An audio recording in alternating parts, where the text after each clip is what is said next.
Assalamualaikum warahmatullahi wabarakatuh. Oke, kali ini kita akan bicara tentang kegiatan dan syarat menjadi praktisi public relation. Ternyata public relation tuh harus memiliki syarat loh, supaya kita menjadi seorang public relation yang profesional lagi.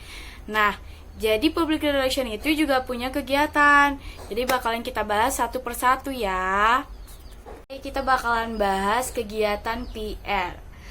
Kegiatan public relation sebenarnya adalah implementasi dari tugas public relation itu, gimana dia mencapai tujuan dan menjalankan fungsi dan perannya secara menyeluruh. Nah, tujuan yang dimaksud di sini adalah tujuan lembaga tersebut yang sesuai dengan fungsi dan perannya dalam berkomunikasi, gimana dia, cara bicara dia, dan bagaimana ke tingkah laku dan bagaimana dia bersikap. Dan public relation juga adalah kegiatan berkomunikasi dengan berbagai macam simbol. Apa aja simbol komunikasi? Simbol komunikasi ada verbal dan non-verbal. Apa sih kegiatan komunikasi verbal itu? Komunikasi verbal merupakan bentuk komunikasi yang disampaikan komunikator kepada komunikan dengan cara tertulis, seperti menulis proposal, artikel, menulis untuk presentasi, dan menulis pers. Dan juga novel juga termasuk loh untuk dalam komunikasi verbal. Gimana dia pembawaannya, kan di sana terlibat dalam emosi. Terus ada kegiatan komunikasi nonverbal. Komunikasi nonverbal itu di mana proses komunikasi disampaikan tidak menggunakan kata-kata, tetapi komunikasi ini langsung. Misalnya ya, komunikasi nonverbal ada pameran, seminar, special event, dan riset. Nah, misalnya, contohnya apa sih kalau di dunia public relation? Kalau menurut saya sih contohnya itu pameran juga termasuk sih komunikasi dalam bentuk nonverbal. Terus juga bursa lapangan kerja. Nah, bursa lapangan kerja ini biasanya itu diadakan di hotel-hotel atau di tempat-tempat keramaian seperti mall atau yang lain. Nah, itu juga termasuk gimana si public relation-nya mempromosikan perusahaannya kalau dia membutuhkan seorang pekerja atau seorang yang mencari kerja. Nah, itu merupakan kegiatan komunikasi nonverbal juga. Oke, tadi itu adalah kegiatan seorang public relation. Selanjutnya kita masuk ke main activity. Menurut Ruslan, bahwa humas mempunyai tugas menjalankan fungsi-fungsi manajemen perusahaan yang kegiatan utamanya adalah yang pertama, komunikator. Nah, seorang public relation harus mempunyai kemampuan sebagai komunikator baik secara langsung maupun tidak langsung melalui media cetak maupun lisan.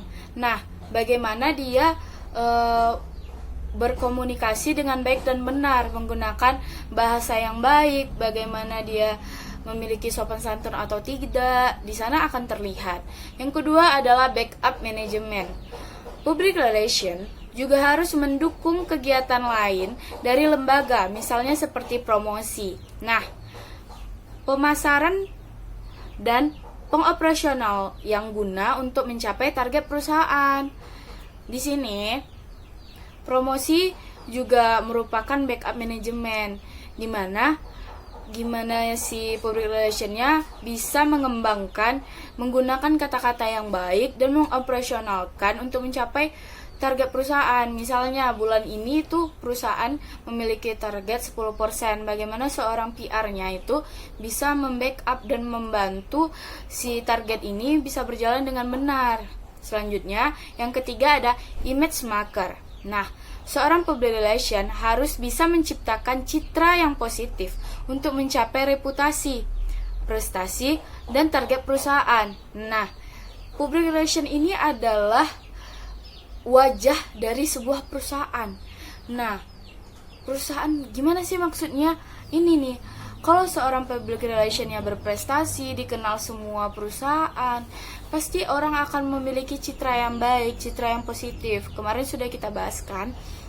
Itu gimana sih seorang public relation-nya ini memberitahu kepada publik bahwa perusahaan ini adalah perusahaan yang terbaik. Perusahaan ini di bawah wewenang saya dan di bawah tugas dan lembaga saya. Gimana dia menjalankan tugasnya dengan baik dan dia bertanggung jawab kepada, misalnya dia ada tugas dari dalam lembaga keluar perusahaan. Nah, itu kita tuh akan mempunyai opini publik nanti. Gimana sih kalau misalnya dia bertanggung jawab, dia baik ke perusahaan lain, itu pasti bakalan menciptakan citra yang positif. Kalau dia yang negatif, pasti perusahaan juga kecipratan kalau dia itu memiliki tanggung jawab dan tingkah laku yang tidak benar. Nah, selanjutnya kita masuk ke tugas public relation.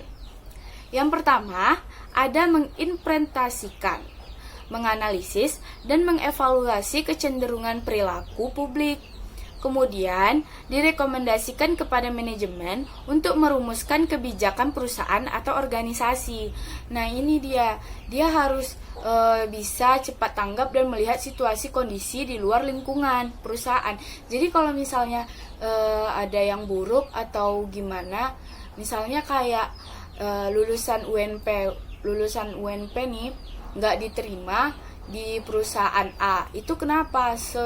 Public relation ini harus cari tahu kenapa, ada misalnya akreditasinya atau nilai atau mutu dari apanya yang kurang, itu nanti dicari tahu oleh seorang public relation, nanti disampaikan kepada si jurusan apa yang harus kita rubah. Nah, di situ terjadilah diskusi dan nanti setelah diskusi ini akan menjadi pengeluaran yang baik, gimana harus kita evaluasi anak peserta didiknya atau mahasiswanya menjadi yang lebih baik dan diterima di sana.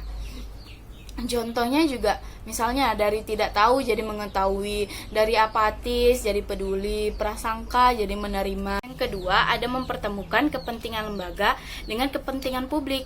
Dalam kondisi yang bagaimanapun, tugas seorang public relation adalah mempertemukan kepentingan ini menjadi saling mengerti, dipahami, dihormati, dan dilaksanakan. Jadi misalnya ada tugas dari kepala divisi keluar gitu kan. Jadi si kepala divisinya nih ditemani oleh seorang public relationnya untuk menemui perusahaan lain, kepala divisinya. Nah, itu mereka kan jadi saling mengerti, memahami gitu. Dan gimana kedepannya apa yang harus mereka laksanakan, apa yang harus mereka kerjakan. Yang ketiga, ada mengevaluasi program lembaga, khususnya yang berkaitan dengan publik. Tugas mengevaluasi program manajemen itu mensyaratkan kedudukan dan wewenang PR yang tinggi dan luas. Jadi, mengevaluasi program lembaga ini tugas yang agak sedikit sulit sih. Jadi, si public relation ini melihat program mana yang belum berjalan dan gimana sih supaya konsumsi publiknya itu jadi lebih baik dan lebih diterima di publik gitu. Terus ada proses public relation. Nah, selanjutnya itu ada proses public relation. Proses dari public relation ini bersifat siklis. Artinya, proses public relation berjalan terus selama organisasi itu ada. Program public relation ini tidak berhenti begitu tujuan program tersebut diselesaikan. Misalnya, pengumpulan data, terus definisi masalah, perencanaan dan program, terus aksi dan komunikasi. Selanjutnya dievaluasi, dan lanjut dari evaluasi ini nanti akan ada pengumpulan data lagi.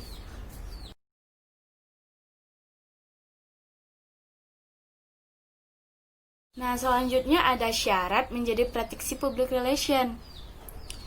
Yang pertama, mampu menghadapi semua orang yang memiliki aneka ragam karakter dengan baik. Itu berarti ia harus mampu dan mau berusaha untuk memahami serta terkadang bersikap toleransi kepada setiap orang yang dihadapinya tanpa harus menjadi seorang penakut. Nah, dia tuh harus berani, dia harus tegak di paling depan. Kalau misalnya ada masalah atau ada apa gitu kan, ada publik yang berkomentar, dia harus pasang badan, dia harus di depan, ada apa, kenapa, Terus dia harus berani menyelesaikan masalah tersebut. Dia harus bisa mencari solusi. Dia tidak boleh menjadi seorang penakut. Kenapa? Karena seorang PR, seorang public relation itu berbicara. Terus bagaimana dia meyakinkan orang? Bagaimana dia ingin meyakinkan orang sedangkan dia penakut bertemu dengan orang? Itu tidak akan bisa. Itu tidak akan berjalan dengan baik dan benar. Komunikasinya juga akan terganggu nantinya karena dia sudah memiliki sifat penakut. Terus yang kedua, mampu berkomunikasi dengan baik. Artinya, seorang public relation harus mampu menjelaskan segala sesuatu dengan jernih, jelas dan lugas, baik tertulis maupun visual. Kenapa? Karena nanti kalau misalnya dia tidak menjelaskan dengan jernih dan dia tidak menjelaskan dengan jelas dan lugas, itu nanti akan menjadi kesalahpahaman. Kesalahpahaman itu nanti akan menciptakan sebuah reputasi yang buruk bagi kita. Terus yang ketiga, pandai mengorganisasikan segala sesuatu.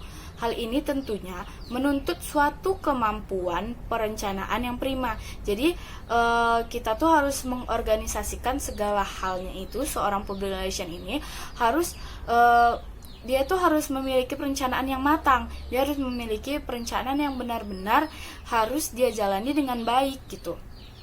Selanjutnya yang keempat, dia harus memiliki integritas personal yang baik di dalam profesi maupun di kehidupannya. Kalau misalnya dia cuman baik di profesi dia tetapi di kehidupan pribadinya dia nggak baik, itu kan nanti jatuhnya bakalan ke diri dia juga ya. Pasti dia memiliki nanti akan tekanan jiwa atau apa. Jadi dia harus memiliki kepribadian yang baik di kehidupan dia, bukan hanya di perusahaan atau profesinya sendiri. Dia harus profesional di dalam segala hal. Nggak bisa nanti takutnya masalah pribadinya kebak-bak jadi ke pekerjaan. Itu namanya dia tidak profesional. Terus yang kelima, memiliki imajinasi. Artinya, daya kreatifnya harus cukup baik sehingga ia mampu membuat jurnal, naskah film, dan menyusun rencana kampanye. Gimana maksudnya? Dia harus memiliki misalnya visual bisa aja dia kan mempromosikannya itu dia harus memiliki imajinasi yang baik, misalnya poster atau apa. Dia harus menyampaikan pemikiran dia dengan imajinasi dan ilustrasi yang benar-benar baik, dan itu tuh memiliki ide buat kita tertarik ke sana gitu. Menurut saya sekian yang bisa saya sampaikan tentang kegiatan menjadi praktisi public relation ini. Sekian, apabila ada kesalahan kata mohon dimaafkan. Wabillahi taufiq wal hidayah. Assalamualaikum warahmatullahi wabarakatuh. Sampai jumpa di minggu selanjutnya.